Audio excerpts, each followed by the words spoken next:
God is sending into each of our lives these little windows of opportunity through which we have a chance to take a serious risk and step out in faith towards something that He is calling us to,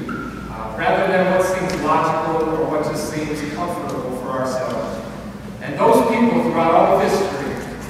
who take that radical step of faith have always been the ones who God has used and ignited to do amazing things in their personal lives, for their families, for their communities, and for the world at large, all throughout history.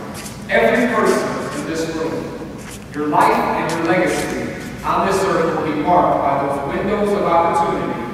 that call on us to take a radical step of faith in order to follow Christ's plan for our lives, rather than our own best little plan that we can come up with. And whether we are willing to rise up to that challenge, despite the considerable risks to our own comfort level, it will define how large we live